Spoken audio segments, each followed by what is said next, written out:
Well, we are leaving our camp spot here at Bandit's Roost. You can see the sign there, and Trigger's up. Watching the goings on, aren't you?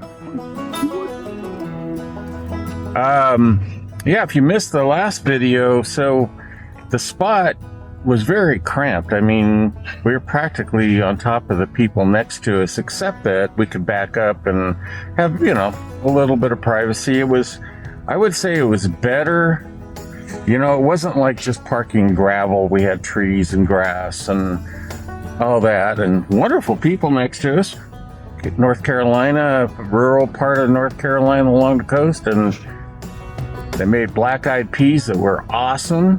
They invited us over to finish off their pot. Yeah, so we had a great time. They played bingo until 9:30 or so, and had a projector and everything. It was crazy. Electronic bingo. Electronic bingo, yeah, and it was like an automatic, I guess, random caller. I mean, I don't know how, but it was a mechanical calling the numbers. So anyway, we're I think we have today's the 2 Revolutionary War battlefields. Yeah.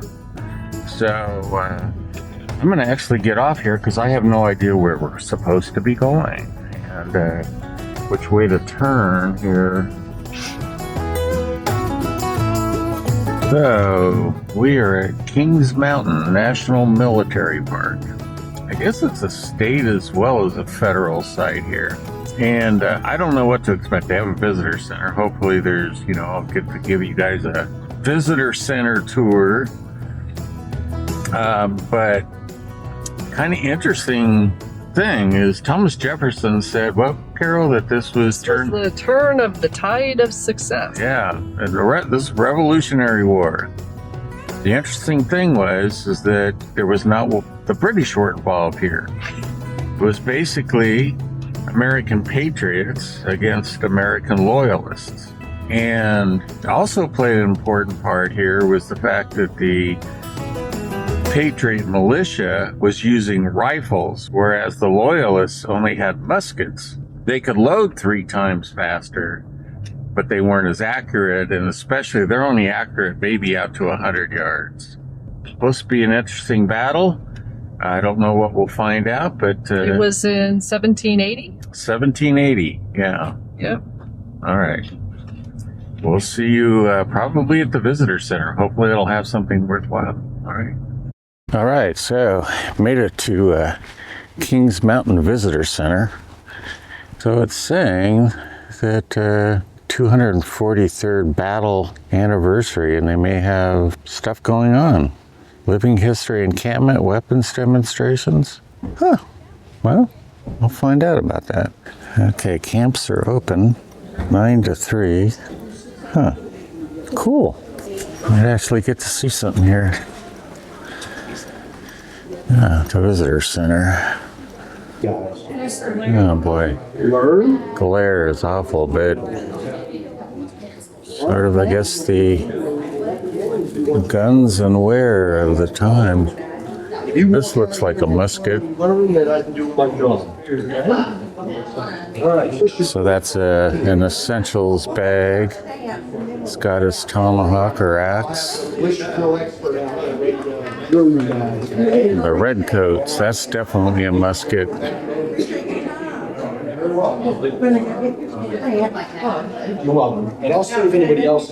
don't know, this guy just looks like, kind of looks like he's pregnant. I don't know what they're trying to do here. Interesting, powder horn and the essentials bag. White flag, but he charges up, knocks the white flag out of their hands. As the Americans surged toward the crest, they are met by the sight of Virginia Paul, Ferguson's mistress, riding toward them. Her compatriot, Virginia Scow, has been killed atop the mountain. The troops allow her to pass, and there are those who say she stops long enough to inform the Americans of what Ferguson is wearing, a checkered shirt. So, just showed you a little bit of the movie there, but one of the things that's interesting, and hopefully you saw, was just how much smoke gets in the air. And they were talking that that's one of the reasons why they used to fight shoulder to shoulder, was because otherwise they'd get lost.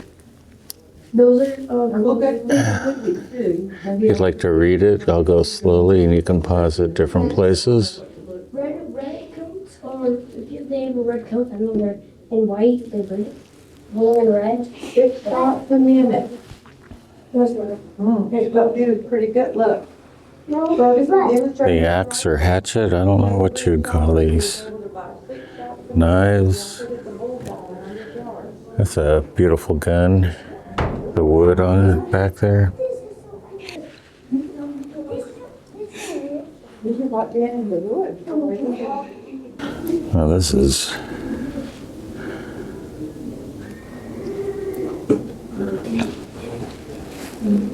good Lord. Like a blunderbuss almost. So, yeah. The Loyalists. And the Patriots.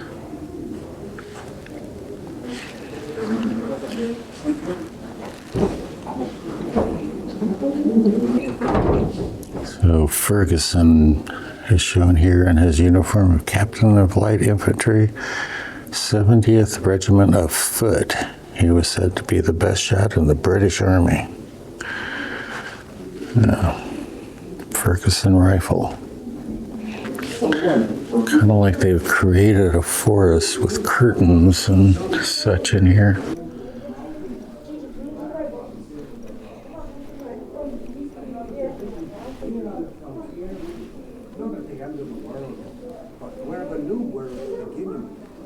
With our plows and our rifles, we're taming that world and making it ours. With this flintlock rifle, I can bring down a deer at 100 yards. With a plow, I break the land to grow corn and wheat. Anxiety shows on his face. Responding to the call-out of the militia, he is off to join others to defend his home and family from the British aggression. Kind of an interesting way to do a visitor center. I like the little story. Okay. This exhibit is entitled The British Army's Southern Campaign. Before you is a life-sized background battle scene of a dozen riflemen in drab farm clothes, Crowder and Smith, crouched and firing to the right. Portraits of 3 British commanders are on the left and 3 Patriot commanders on the right. That's a crack up, isn't it? And Lieutenant Colonel Bannister Tarleton, commanding officer, British Legion, British Army. The 3 Patriot commanders So they came into Charleston. similar oval portraits of Major General Benjamin Kings Lincoln, Mountain up here, and we're actually going to Cowpens later.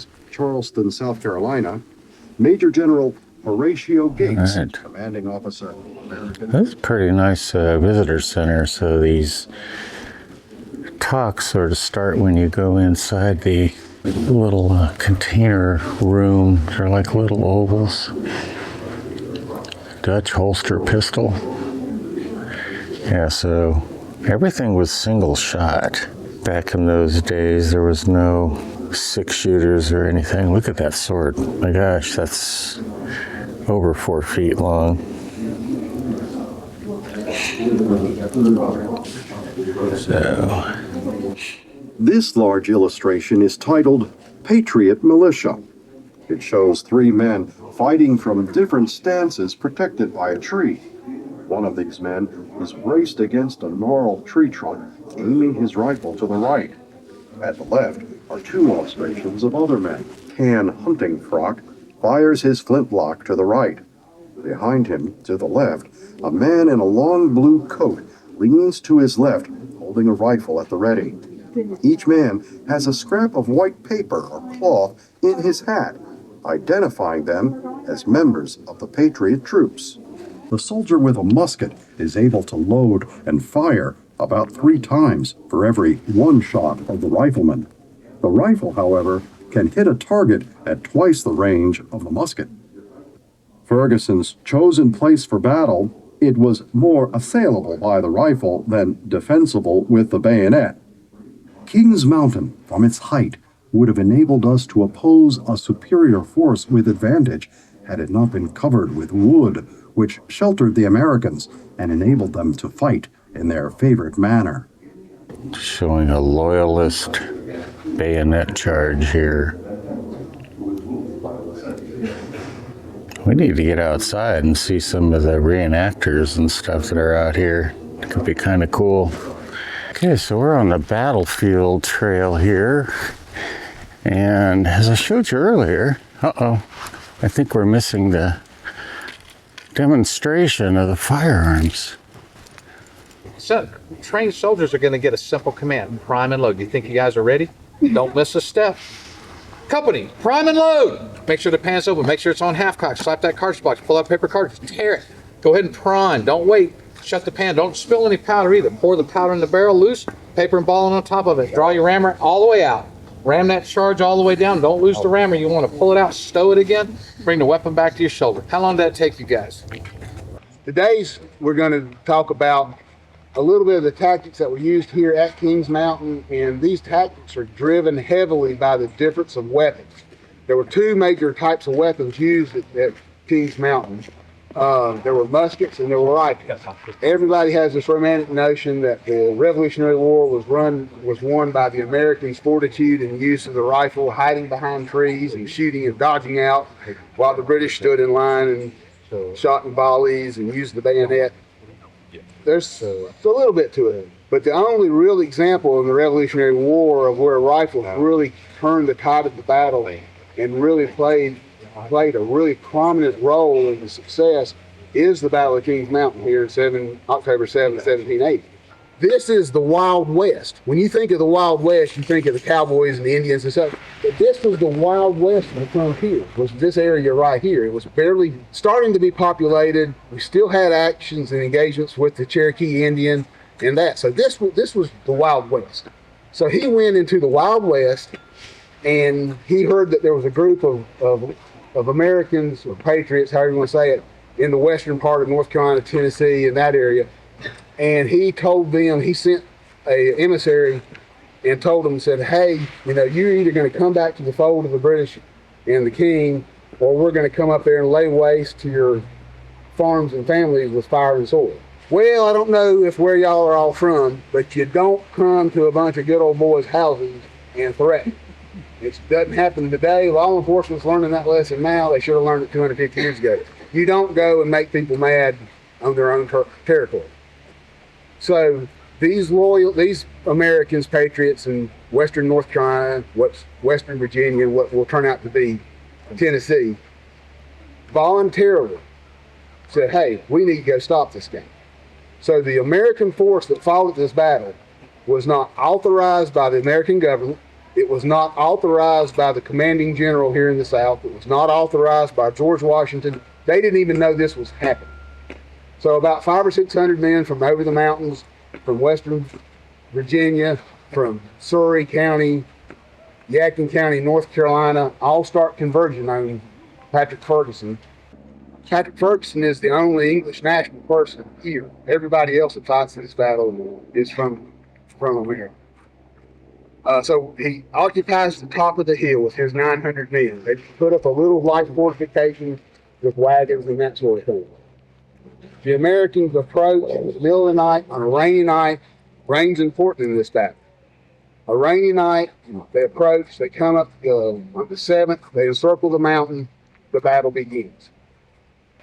But it goes to nerves and firing downhill. Something they really didn't practice probably was firing and angles and that.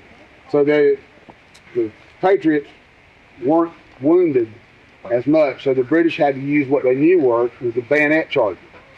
So they would run down the mountain, push the good guys down, back behind trees, back into the creeks. Once you go down the mountain, the provincials, the bad guys, get kind of spread out, and that's their inherent weakness. They have to be close together, shoulder to shoulder, to be effective. So the further they get down, the more territory they have to cover. So they would retreat and go back up to the mountain. Well, when they would turn and retreat and go back up, we came back up out of the bushes and around the trees, and we would shoot and whittle their numbers down. So that's basically how we ended up taking the mountain. That game, fire. Prime and load.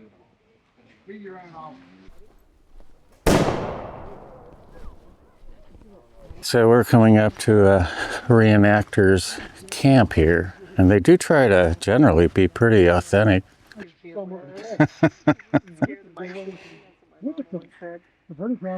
So you guys keep everything pretty authentic here?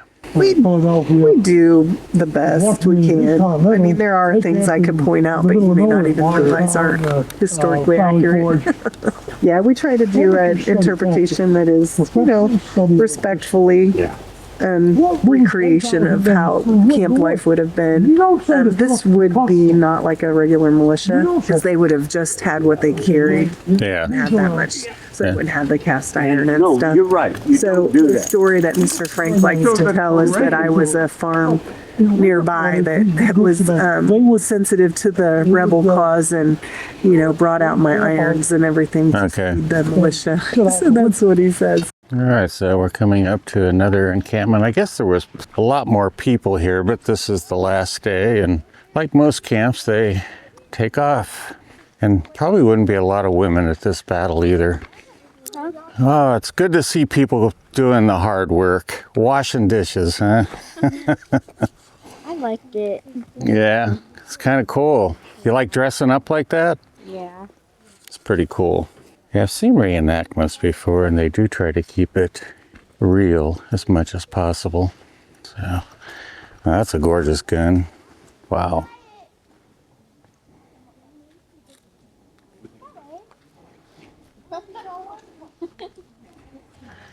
Well, what'd you think, Carol? Oh, I thought it was great. We got so fortunate. Yeah. Here on the Anniversary. And where they had the reenactors in from Charlotte and the Mecklenburg militia. And you got to see the misfires and The misfires. on the rifles. And Meet some of the others. yeah, I recorded a whole bunch of the guys talk about the battle. And I'll have to see. I just may make this its own video so that you guys can learn about the history if you're interested. Or maybe I'll cut it up. It kind of just don't know. Just depends. But Carol needs to go into the visitor center. I told her it was pretty awesome. So I'm gonna cool my heels with Trigger here, and we actually have another battlefield. I think I pointed it out inside called Cowpens. Have no idea what's there. Another revolutionary. Yeah, it's another right? revolutionary site. Yeah. It's really interesting that it was all actually American, so it's Patriots and Loyalists.